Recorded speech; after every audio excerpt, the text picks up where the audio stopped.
17살의 왕이 죽었습니다. 하지만 조선왕조실록은 그 마지막 며칠을 거의 말하지 않습니다. 기록은 남아 있습니다.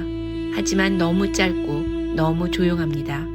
마치 어떤 이야기를 일부러 남기지 않은 것처럼 말입니다. 12살의 왕이 된 소년, 15살의 왕위를 빼앗겼습니다. 그리고 17살에 죽었습니다. 조선의 소년왕, 단종입니다. 오늘 우리는 그의 마지막을 둘러싼 이야기, 그리고 역사 속에 흐릿하게 남아있는 몇 가지 질문을 따라가 보려고 합니다. 단종은 조선의 6번째 왕이었습니다. 그의 아버지는 문종이었고 할아버지는 세종대왕이었습니다. 왕실의 혈통으로 보면 전혀 부족함이 없는 왕이었습니다. 하지만 문제가 하나 있었습니다. 너무 어렸다는 것이었습니다. 단종이 왕위에 오른 것은 12살이었습니다. 그 나이에 한나라의 왕이 된 것입니다. 당연히 정치는 어린 왕이 아니라 대신들이 움직였습니다. 그리고 바로 그 틈에서 한 사람이 점점 힘을 키우고 있었습니다. 수양대군, 훗날 세조가 되는 인물입니다. 단종은 강원도 영월로 보내십니다. 궁궐이 아닌 산과 강 사이의 작은 고을, 왕이었던 소녀는 그곳에서 조용히 살아가게 됩니다. 하지만 문제는 여전히 남아 있었습니다. 단종은 왕위를 잃었지만 여전히 왕이었던 사람입니다. 그리고 정치에서는 그 사실 하나만으로도 큰 위험이 될 수 있습니다. 왜냐하면 누군가는 언제든 왕을 다시 모셔야 한다 라고 말할 수 있기 때문입니다. 그리고 실제로 그런 일이 일어납니다. 단종을 다시 왕으로 세우려는 움직임이 나타납니다. 우리는 그들을 사육신이라고 부릅니다. 하지만 그 계획은 결국 실패하게 됩니다.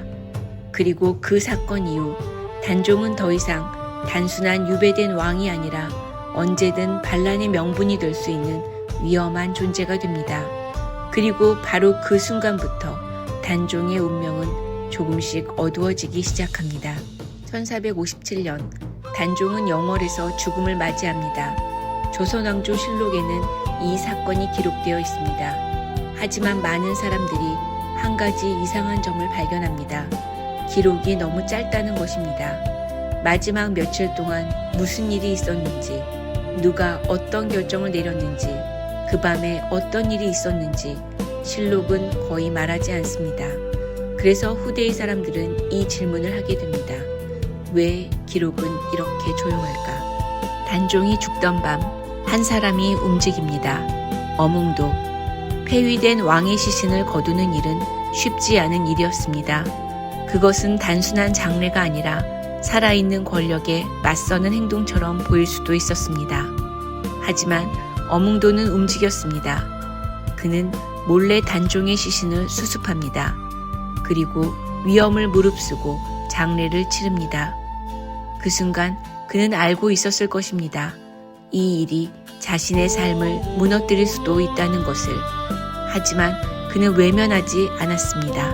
단종의 죽음 이후 세조의 말년에는 기묘한 이야기들이 전해집니다.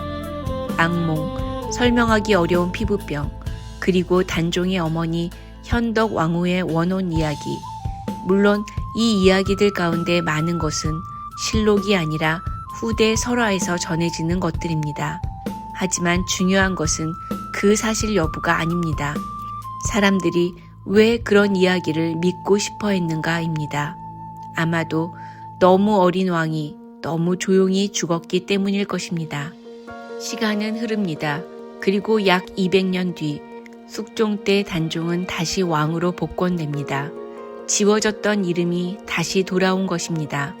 사람들은 결국 단종을 잊지 않았습니다. 영월에는 아직도 단종의 무덤이 남아 있습니다. 장릉. 조용한 산속에 소년 왕의 이야기가 여전히 남아 있습니다. 역사는 언제나 모든 것을 기록하지 않습니다.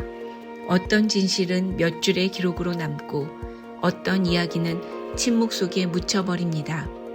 하지만 완전히 사라지는 이야기는 거의 없습니다. 시간이 흐르면 누군가는 다시 묻기 때문입니다.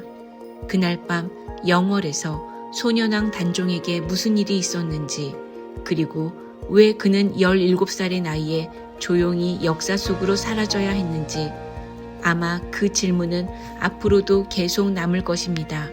그리고 어쩌면 역사가 우리에게 남겨둔 것은 하나의 답이 아니라 끝나지 않는 질문일지도 모릅니다. 오늘 이야기에서 가장 마음에 남은 인물은 누구였나요? 단종이었을까요? 어몽도였을까요? 아니면 끝내 불안에서 벗어나지 못했던 세조였을까요? 여러분의 생각을 댓글로 들려주세요. 이런 역사 미스터리 이야기가 마음에 남으셨다면 구독과 좋아요로 함께 해주세요. 다음 이야기에서도 조용하지만 끝내 지워지지 않은 역사의 흔적을 따라가 보겠습니다.